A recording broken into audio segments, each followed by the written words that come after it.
উন্মুক্ত শিক্ষা হোক বিনামূল্যে ম্যাথরাজ স্কুল থেকে আপনাদেরকে স্বাগতম। আর আজকে চট্টগ্রাম বোর্ড 2020।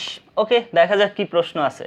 তো দেখেন, চট্টগ্রাম বোর্ড 2020 সালের প্রশ্নে f of z equal sine z এবং g of z equal cos z, মানে একটা ভয়ঙ্কর প্রশ্নের রূপ এটা দেখা যাচ্ছে, বাট আসলে কিন্তু ভয়ঙ্কর না। কারণ হচ্ছে আপনি এই প্রশ্নটা সম্পূর্ণ বইয়ের প্রশ্নকে মডিফাই করে করা হয়েছে এবং 9.1 থেকে সম্পূর্ণ ফর্মুলাটা এখান থেকে নেওয়া হয়েছে। আমি দেখাই দেবো কোথা থেকে আসছে, টেনশনের কিছু নাই। তো ক নম্বর কোশ্চেনটা দেখেন, লিখছে tan এর মান দিয়ে দিছে, সাইনে কজে গুণ করলে এটা হবে। তো গত প্রশ্নে যারা আমার সাথে আমাদের রাজশাহী বোর্ডের প্রশ্ন দেখেছেন এবং আমরা আরও প্রশ্ন করেছি, Dinajpur board, Mymensingh board, Dhaka board, 20 সালের অনেক প্রশ্ন করা হয়ে গেছে। প্লেলিস্টে খুঁজে নিয়ে আপনার পছন্দের প্রশ্ন, সবচেয়ে বড় কথা 21-এর পরীক্ষার্থী হলে আপনি 20 করতেই হবে বস। তো এই জন্য এই 20-এর প্রশ্ন আপনাকে 20 খেতে হবে, বিষয়টা এরকম না, 20-এর প্রশ্ন আপনাকে করতে হবে। তাইলে এই যে 10 এর মান দিয়ে মান বের করা শিখাইছি অলরেডি, তো আজকে আবার শিখাই দিই। ক নাম্বার প্রশ্ন দেওয়া আছে tan a সমান 3/4।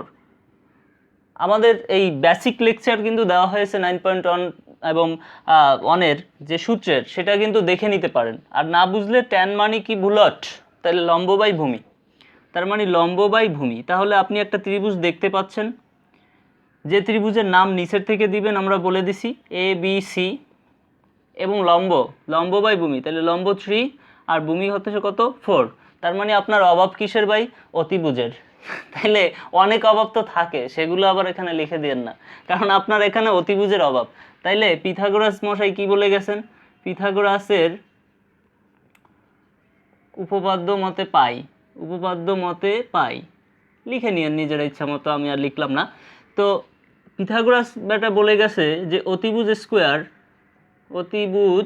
একটু শুদ্ধ করে লিখলে অতিভুজ স্কোয়ার সমান লম্ব স্কোয়ার প্লাস ভূমি স্কোয়ার। তো ভাই এখানে আপনি দেখতেই পাচ্ছেন লম্ব মান আছে, অতিভুজের মান নাই, তাহলে সমান লম্ব কত 3 স্কোয়ার প্লাস 4 স্কোয়ার, 9 আর 16, তার মানে 25। সুতরাং অতিভুজ সমান, তো অতিভুজ যখন লিখবেন এই স্কোয়ারটা ওই পাশে চলে যাবে, তাহলে স্কোয়ারকে এই পাশে নেওয়া মানে √ওভার হবে, তাহলে √25। সুতরাং তাহলে সমান কি লেখা যাবে 5। তো তাহলে অতিভুজের মানটা কত পাওয়া গেল ভাই? 5 পাওয়া গেল। তো আমরা এখানে অতিভুজের জায়গায় কত দিয়ে দেব? 5 দিয়ে দেব। তার মানে অতিভুজের মান পেয়ে গেলাম। এবার আমার উদ্দেশ্য হচ্ছে সাইন আর কজের মান বের করা।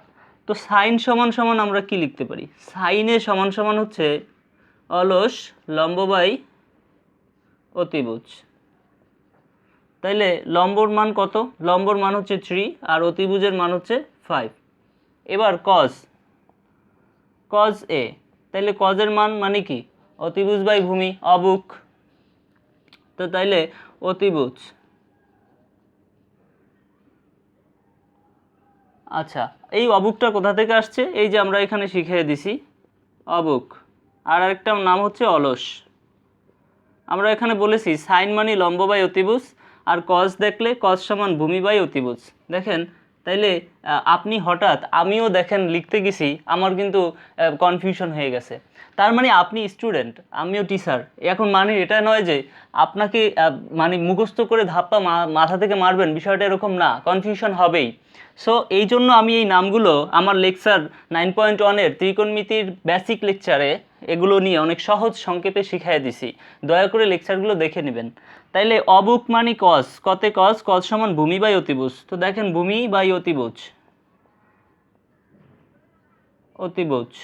তো তাইলে ভূমি কি আছে ভাই? ভূমি আছে 4 আর অতিভুজ কত 5, তার মানে 4/5। তো তাহলে সাইনের মানটাও বের করলেন, কজের মানটাও বের করলেন। এবার টোটাল প্রশ্নটাকে আপনাকে আরেকবার একটু বুঝিয়ে দেওয়া হোক এবং দিচ্ছি। মনে করেন এখানে ক নাম্বার প্রশ্নের সাথে উদ্দীপকের কোনো কানেকশন নাই। আপনি 10 সমান মারটা মান দিছে, তো 10 দেখে আপনি 10টাকে লিখলেন, লেখার পর 10 মানই হচ্ছে লম্ব বাই ভূমি। কোথায় পাইলেন? ওই যে অনুপাতের সূত্র, অনুপাতের 6টা সূত্র আছে। তো লম্ব বাই ভূমি দেখে আপনি এই লম্ব বাই ভূমির জায়গায় একটা ত্রিভুজ এঁকে দিলেন। ত্রিভুজের নাম সব সময় নিচের থেকে হবে ABC। কেন? কারণ এটা হচ্ছে সূক্ষ্মকোণ। যদি এখানে থিটা হতো, এখানে বি হতো, এখানে বি হলে বিটা এখানে হতো, এখানে সি হলে সিটা এখানে হবে। এটা হচ্ছে একটা standard formula that you can follow. অর্থাৎ আপনি এটা ফলো করা মানে হচ্ছে যে আপনি নিশ্চিন্ত হলেন যে আমি এই এ নিয়ে কনফিউশন নাই, স্যার যদি ঘুরাইও দেয় আপনি ঘুরবেন না, কারণ হচ্ছে আপনি ইজি ফর্মুলাই পারবেন। তো আসেন দেখা যাক আরও একটা ব্যাপার। তাইলে এইখানে লম্ব বাই ভূমি আমি বসায় দিলাম, আর এখন অতিভুজ বের করতে হবে। তো অতিভুজ তো পিথাগোরাস দিয়ে বের করবেন, এটা আপনারা জানেন ছোটোবেলা থেকে। তো পিথাগোরাসের সূত্র এখন বাংলা লিখে দিছি, কোনো কনফিউশন হওয়ার কিচ্ছু নাই। এরপর অতিভুজের স্কোয়ার সমান লম্ব স্কোয়ার যোগ ভূমি স্কোয়ার, মান বসায় দিছি। মান বসানোর পর 25। এখন আপনারা জানেন এখানে বাও লিখতে পারেন, বা অতিভুজ সমান লিখলে স্কোয়ারটা এপাশে যাবে, রুট হবে, সুতরাং অতিভুজ সমান সমান 5। তাইলে এই 5টা আমি এখানে বসায় দিলাম। এখন প্রশ্ন হচ্ছে যে আমি এই ত্রিভুজটাকে কমপ্লিট করে আমি এখানে যাব, এই লেফট হ্যান্ড সাইডে আমার সাইন আর কজের মান দরকার। তাহলে সাইনের মানটা ভাই কীভাবে বের করব? তা আমরা এই বেসিক লেকচারে এগুলো শিখাইছি যে সাইন মানে হচ্ছে লম্ব বাই অতিভুজ, তাইলে লম্ব বাই অতিভুজ লিখে জাস্ট মান বসায় দেব। আবার কজ সমান আমরা পড়াইছি অবুক ভূমি বাই অতিভুজ, তার মানে ভূমি বাই অতিভুজ বসায় দেব, ঝামেলা শেষ। এবার লেফট হ্যান্ড সাইডে চলে যাব, তো মুছে দেই, একটু মুছে আমরা সামনে আগাই।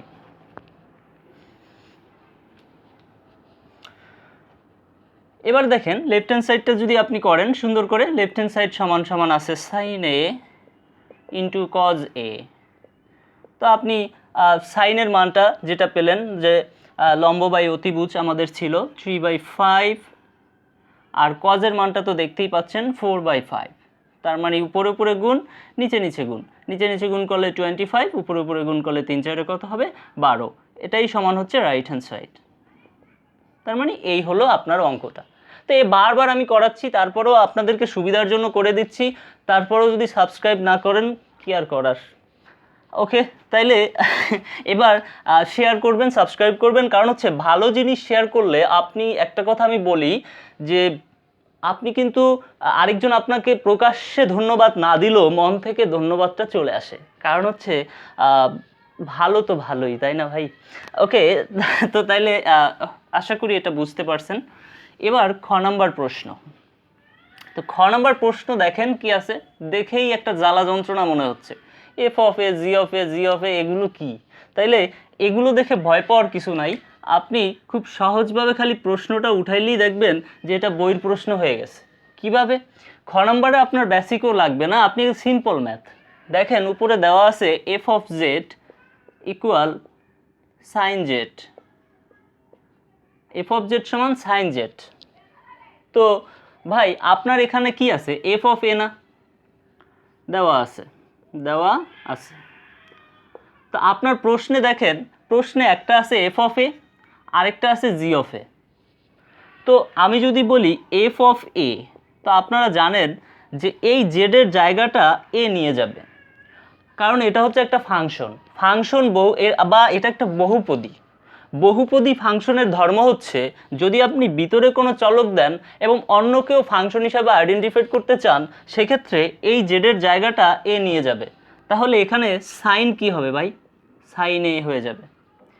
এখন একইভাবে আমি যদি বলি আবার জি অফ জেড সমান কি দেওয়া আছে ভাই?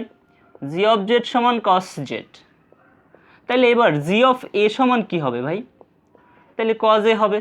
এখন আপনি বলতে পারেন যে ভাই জি অফ এটা কি এফ অফ এতে বসাবো? না ভাই, এটা এফ এর ফাংশন, তাই এটা এ জেড এর জায়গায় যাবে। আবার এটা হচ্ছে জি এর ফাংশন, তাই এই জি অফ এ এখানে বসাতে হবে, কসে বসাতে হবে। তো খুব সহজ হিসাব। এখন আপনাকে যদি আরেকটা দিয়ে বলতো পি অফ জেড, তো আপনি সেখানে পি অফ এ বের করতে পারবেন, কারণ যার ফাংশন তার বহুপদী, সোজা কথা। তো যাই হোক, আশা করি বুঝতে পারছেন, খুব সহজ ব্যাপার। যে দেওয়া আছে f of z sine z, তাহলে এফ অফ এ সমান কী হবে? সাইনে হবে, শুধু জেডের জায়গায় এ। জি অফ জেড সমান কজ জেড, তাহলে জি অফ এ সমান কী হবে? কজ এ, মানে জেডের জায়গাটা এ নিয়ে যাবে, শেষ। এবার লেফট হ্যান্ড সাইডটা আমরা তুলব, লেফট হ্যান্ড সাইড। তো লেফট হ্যান্ড সাইডটা দেখেন, f of a by 1 minus g of a plus 1 minus g of a by f of a। তো এখন দেখেন এই রাশিটা দেখলে একটা অশান্তি লাগবে, কিন্তু আপনি মানগুলো বসান। এফ অফ এর মানটা কি আছে সাইন এ অনের 1, জি অফ এর মান কি আছে cos A plus 1 minus cos A by sine A, just মান বসানো, এই এফ অফ এর মানটা জাস্ট বসানো, জি অফ এর মানটা জাস্ট বসানো। এবার আপনাদেরকে নিয়ে যাই 9.1 এর 15 নম্বর অঙ্ক। 9.1 এ 15 নম্বর অঙ্ক হুবহুব এটাই। তো এবার দেখেন চট্টগ্রাম বোর্ডে যারা পরীক্ষা দিয়েছেন তারা দেখেন যে 9.1 এর অঙ্কটাই আপনাকে খালি একটু ঘুরিয়ে গেড়িয়ে দেওয়া হয়েছে।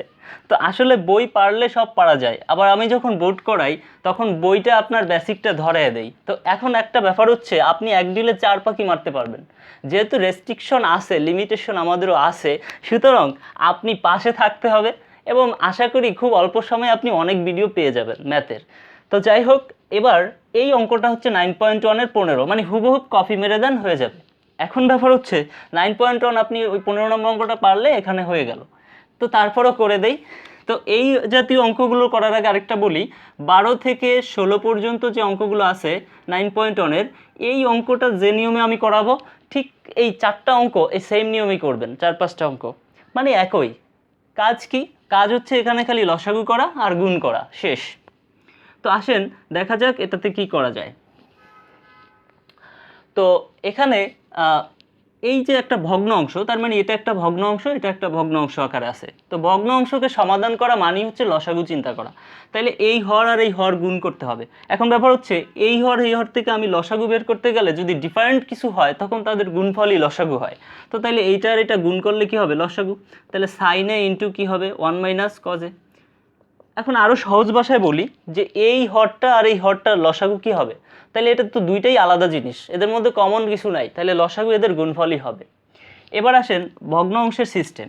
তাহলে এই হর দ্বারা এখানে ভাগ করেন, তাহলে 1 মাইনাস কজের দ্বারা এখানে ভাগ করলে এটা বাদ থাকবে কি ভাই, এখানে নিচে থাকবে সাইনে, তাহলে এই সাইনে দ্বারা উপরে গুণ করেন, তাহলে সাইনে গুণ করলে কি হবে সাইন স্কোয়ারে। তার মানে সিস্টেমটা কি,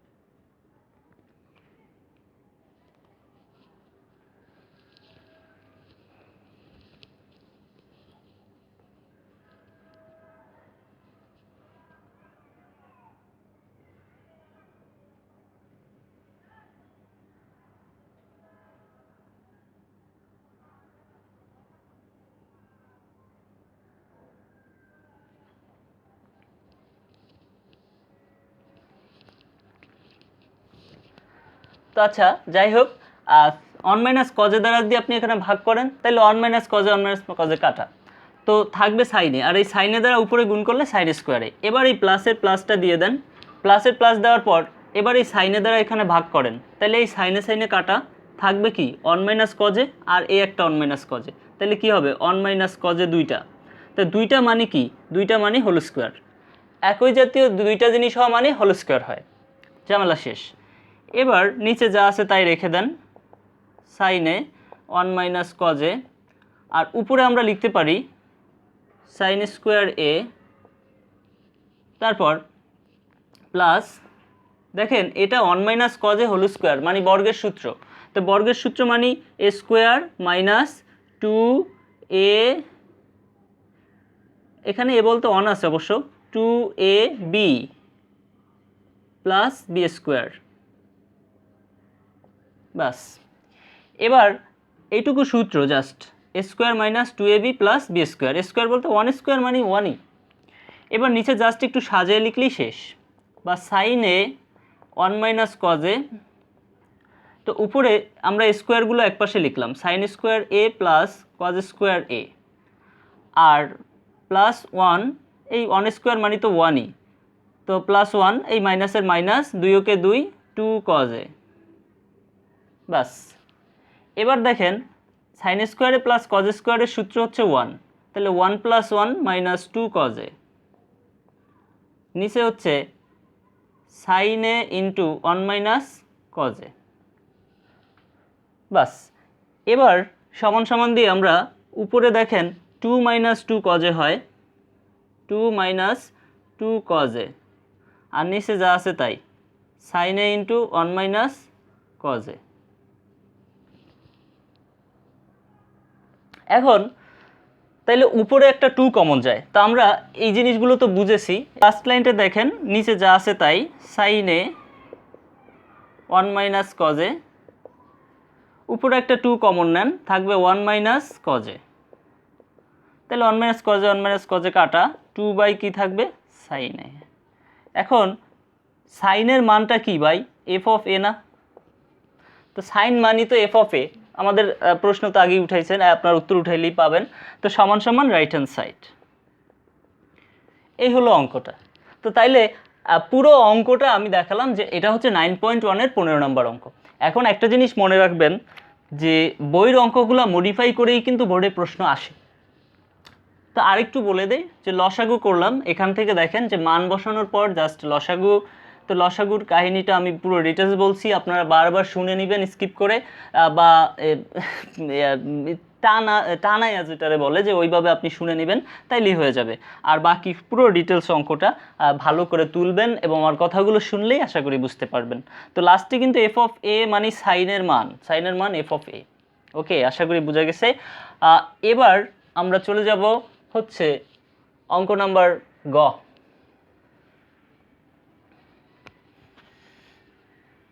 এবার গ নাম্বারে দেখেন, গ নাম্বার অঙ্কটাতে কি আছে কঠিন। যেমন এখানে আছে দেখেন g of pi by 2 minus theta. তো এই পাই বাই 2 জিনিসটা কি, এটা একটু বুঝতে হবে। পাই, দেখেন পাই এখানে হচ্ছে 180 ডিগ্রি, মানে একটা কোণ। পাই মানে এখানে 180 ডিগ্রি বোঝানো হচ্ছে। তো তাহলে পাই বাই 2 মানে কত ভাই? তো দেখেন এখানে পাইয়ের একটা হিসেব কিতেব। তো যারা সায়েন্সে তাদের জন্য পাই নিয়ে ঝামেলা না, তো ঝামেলাটা হচ্ছে একটু যারা কমার্সে বা আর্টসে আছেন, জেনারেল ম্যাথ তো সবার জন্য।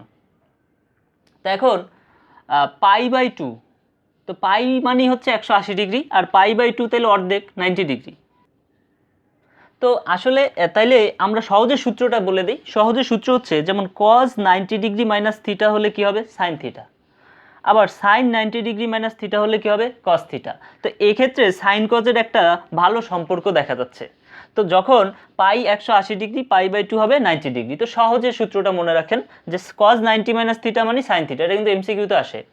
আবার ট্যান কটের সাথে বন্ধুত্ব আছে, যদি আমি বলি ট্যান 90 ডিগ্রি মাইনাস থিটা তাহলে কট থিটা হবে। আবার কট 90 ডিগ্রি মাইনাস থিটা সমান হবে কি, ট্যান থিটা। তো সেক আর কোসেকের ক্ষেত্রে সেম। তো যাই হোক এই দুইটা আপাতত দিয়ে দেই, এর পরেরগুলো আমি আবার বলবো। তো যাই হোক cos 90 ডিগ্রি মাইনাস থিটা মানে কি, সাইন থিটা। তো এবার আসেন এখানে দেখা যাক কি ঘটনা। তো এখানে আমার যেহেতু এফ অফ জেড এর একটা ফাংশন আছে, জি অফ জেড এর একটা ফাংশন আছে, তো আমরা এফ অফ জেড সমান সাইন জেড লিখলাম। তো এখন এখানে এফ অফ, ওরা বলছে f of pi by 2 minus theta. তো তার মানে আগে আমাদের এফ অফ এ ছিল তাই এ বসাইছি, এবার পাই বাই 2 মাইনাস থিটা, তাহলে পাই বাই 2 মাইনাস থিটা বসাতে হবে। কোথায় বসাবো ভাই? তাহলে এই জেড এর জায়গাটা কে নিয়ে যাবে ভাই, পাই বাই 2 মাইনাস থিটা নিয়ে যাবে। তাহলে আমরা লিখলাম যে সুতরাং এফ অফ জেড সমান সাইন জেড, তাহলে এফ অফ জেড, জেডের জায়গা হবে এবার পাই বাই 2 মাইনাস থিটা, কারণ এখানে ওরা পাই বাই 2 মাইনাস থিটার মান বের করতে বলছে, সমান সমান সাইন, তাহলে জেডের জায়গায় পাই বাই 2 মাইনাস থিটা। তো এবার তো আপনারা জানেন যে সাইন 90 ডিগ্রি মাইনাস থিটা মানে কস থিটা। সোজা কথা, সাইন 90 ডিগ্রি মাইনাস থিটা সমান কত, কস থিটা। শেষ, ঝামেলা শেষ। এবার নিচেটাও সেম, জি অফ জেড সমান কস জেড, তাহলে g of pi by 2 minus theta, তার মানে cos of pi by 2 minus theta, মানে এই জেডের জায়গাটা কে নিবে, পাই বাই 2 মাইনাস থিটাটা নিয়ে যাবে। তো তাইলে আর এটার সূত্র মানে কি, cos 90, পাই বাই 2 মানে 90, তাহলে cos 90 মাইনাস থিটা সমান কত, সাইন থিটা। ঝামেলা শেষ। এবার প্রদত্ত রাশি বা আপনার যেটা দেওয়া আছে, এই যে বিশাল একটা সমাধান, তো আমরা লিখলাম, সুতরাং সেইটা উঠিয়ে দিলাম। উঠানোর পর এবার মানটা বসাই, বা তাইলে 2, এখন এই জি অফ পাই বাই 2 মাইনাস থিটার মান কত ভাই, সাইন থিটা না?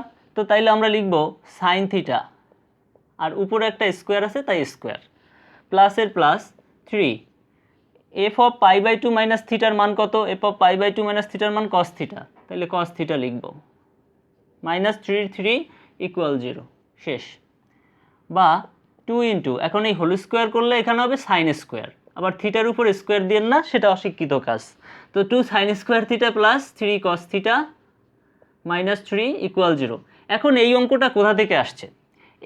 এই অঙ্কটা হচ্ছে 9.2 এ, আপনার 9.2 এ চলে যাবেন, 9.2 এর 25 নাম্বার অঙ্ক, অর্থাৎ 9.2 এর 25 নাম্বার অঙ্কটা হচ্ছে এই 2 sine square theta plus 3 cos theta minus 3 equal 0 হলে থিটা এর মান নির্ণয় করো। তার মানে বৈর অঙ্ক। ওরা জাস্ট এগুলো গ্লামা লাগাইছে। তো গ্লামাগুলো আমি আবারও বলে দেই সুন্দর করে, যে পাই মানে 180 ডিগ্রি আর পাই বাই 2 হচ্ছে 90 ডিগ্রি। তার মানে সূত্র হচ্ছে কি, cos 90 মাইনাস থিটা মানে সাইন থিটা, আর সাইন 90 ডিগ্রি মাইনাস থিটা মানে কস থিটা। খুব সোজা। এবার এফ অফ জেড এর মান দেওয়া আছে সাইন জেড, এখানে দেওয়া আছে এফ অফ জেড সমান সমান হচ্ছে সাইন জেড। তো তাইলে f of pi by 2 minus theta, তার মানে জেডের জায়গাটা কে দখল করবে? পাই বাই 2 মাইনাস থিটা দখল করবে। তাহলে এই পাই বাই 2 মাইনাস থিটা, তার মানে আপনি এপাশেও সাইনের সাইন, জেডের জায়গায় পাই বাই 2 মাইনাস থিটা, আর এটা সমান সমান কস থিটা। ঝামেলা শেষ। একইভাবে সেম এবার মান বসানো, এইটুকুর মান আপনি এখানে দেখতে পাচ্ছেন সাইন থিটা, এটুকুর মান কস থিটা। তো যাই হোক, এবার আমরা সূত্র নেই 2 ইন্টু 1 মাইনাস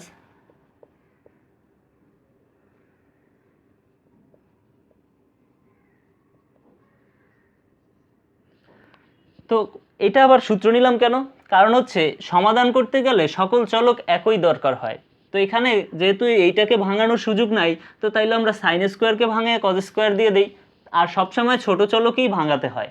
তো যাই হোক, এবার তাহলে এখানে হবে 2 2 2 minus 2 cos square theta plus 3 cos theta minus 3 equal 0। তো এখানে আপনি একটু সাজিয়ে লিখেন, minus 2 cos square theta plus 3 cos theta minus 1 equal 0। Minus 1 কেন? 2 আর মাইনাস 3 ক্যালকুলেটারে দিলে মাইনাস 1। এবার বা, তো মাইনাস চলকের ঋণাত্মক সংখ্যা থাকবে না, তাহলে মাইনাস দিয়ে গুণ, তাহলে 2 cos square theta minus 3 cos theta plus 1 equal 0। তাহলে মাইনাস দ্বারা গুণ। এখন মাইনাস দ্বারা গুণ মানে হচ্ছে যা চিহ্ন আছে এই সবগুলো উল্টে যাবে, মাইনাসটা প্লাস হয়ে যাবে, প্লাসটা মাইনাস, মাইনাসটা প্লাস। আশা করি বুঝতে অসুবিধা না। এবার মিডল টার্ম, তো মিডল টার্ম 2 2 আর কিছুই না, 2 cos square theta minus 2 cos theta minus cos theta plus 1 equal 0। তার মানে হচ্ছে আপনি এই 2 আর 1 যোগ করলে 3 হয়ে যাবে, মাইনাস 2 মাইনাস 1 মানে মাইনাস 3, আর 2 2। তো এটা খুব সহজ মিডল টার্ম, এটা নিয়ে কথা বলার কিছু নেই। তো আমরা মুছে দিলাম এই দিক থেকে। অত্যন্ত ইম্পর্টেন্ট একটা ম্যাথ এটা, ঢাকা বোর্ডের জন্য বিশেষ করে। তো এবার তারপরে আমাদের এখানে কমন যায়, তো আমরা এখান থেকে কমন নিতে পারি, বা দেখেন এখান থেকে 2 কস থিটা কমন যায়, থাকে cos theta minus 1, minus 1 common নিলে থাকবে কস থিটা মাইনাস 1 ইকুয়াল 0। বা তাইলে এখন এই একটা বক্স, এই একটা বক্স, তাইলে একটা বক্স কমন যায়, কস থিটা মাইনাস 1 থাকবে কি, ফাঁকা যা আছে এই বক্সের থেকে একটা কমন নিয়ে নেবেন, আর থাকবে কি এই 2 cos থিটা আর মাইনাস 1 ইকুয়াল 0। এখন দুইটা রাশির গুণফল 0 হলে তারা আলাদা আলাদা 0 হয়, সুতরাং তো ওকে, তাইলে এখানে দুইটা রাশির গুণফল 0 হলে তারা আলাদা আলাদা 0 হয়, তো সুতরাং এটুক সমান 0, এটুক সমানও 0। এখন এখান থেকে আমি cos থিটা সমান 1, আপনারা জানেন এর পাশে হবে, তাহলে cos থিটা 1 মানে cos 0 ডিগ্রি, তো তাইলে cos cos বাদ থিটা ইকুয়াল 0 ডিগ্রি। সেম এখানেও 2 cos থিটা মাইনাস 1 ইকুয়াল 0, তাহলে 1টাই পাশে নেন, আর 2টাই পাশে আনলে হাফ, cos থিটা সমান, তাহলে হাফ মানে cos কত ডিগ্রি, cos 60 ডিগ্রি, তাহলে থিটা সমান 60 ডিগ্রি। এই হয়ে গেল 0 আর 60। তো যাই হোক, আশা করি বুঝতে পারছেন, আর ভালো লাগলে পাশে থাকবেন। আল্লাহ হাফেজ। আর আরেকটা কথা, যে অবশ্যই শেয়ার করবেন, সাবস্ক্রাইব করবেন এবং সবাই আমাদের পাশে থাকবেন। আল্লাহ হাফেজ।